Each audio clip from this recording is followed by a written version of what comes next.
Did you get to, so you're born in 37, did you get to hear Bird in person or Diz? Bird was advertised with Stan Kenton Orchestra. It was the Stan Kenton Orchestra featuring the great Charlie Parker. This particular weekend that I knew he was going to be there, it was going to be a Saturday night.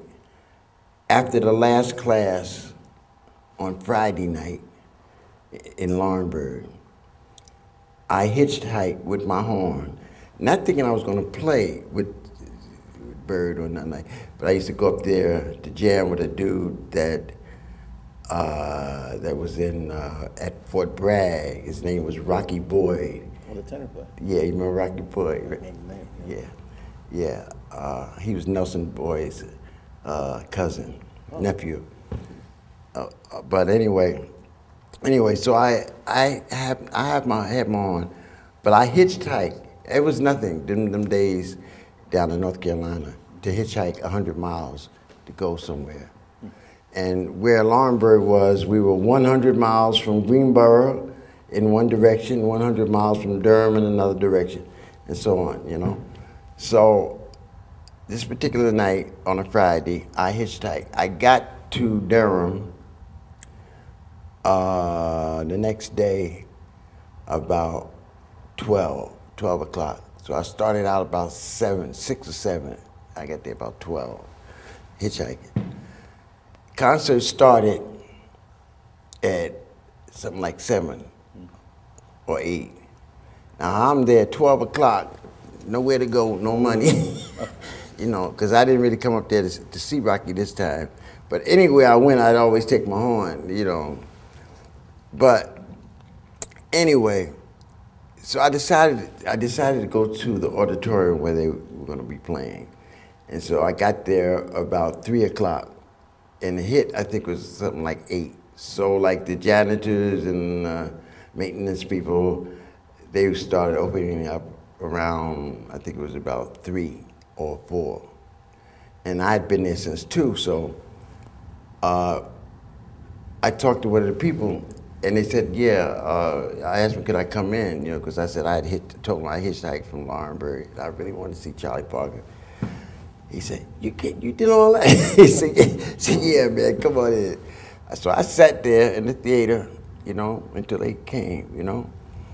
And so the theater filled up a little bit.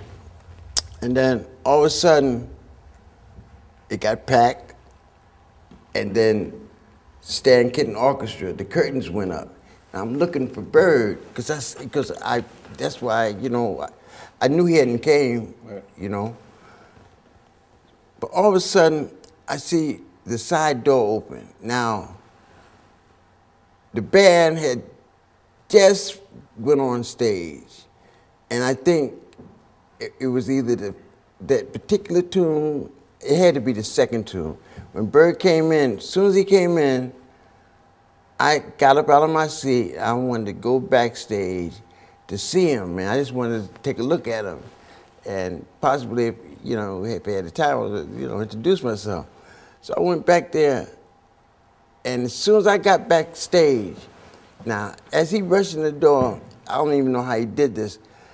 By the time I got there, he had his, you know, like his horn out, but he looked all tired, you know. He looked like, you know, like he just came from off a railroad track or something, you know. But he had a suit on, but his shirt was turned up, you know, the collar to the white shirt, it looked dirty and everything.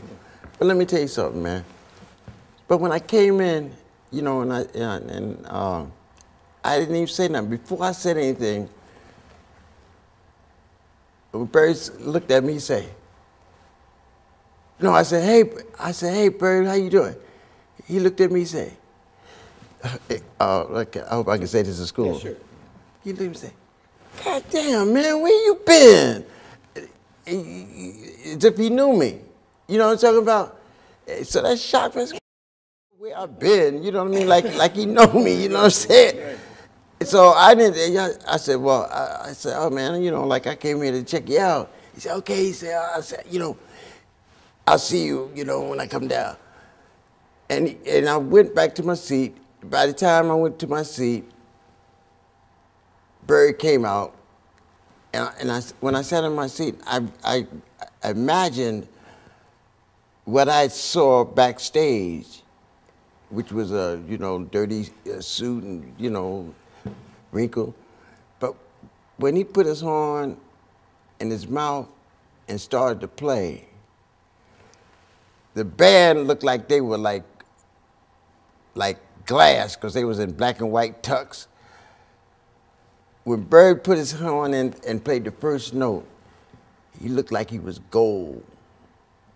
I mean, it was like a beam that came out, like, you know what I'm talking about? Like you couldn't see no wrinkled suit. You couldn't see, the shirt, nothing. All you saw was like this golden beam. It was weird. It was really strange. It was weird. And I know how rugged he was when I was back there. You know what I'm saying? He looked like he was clean shaved, shy,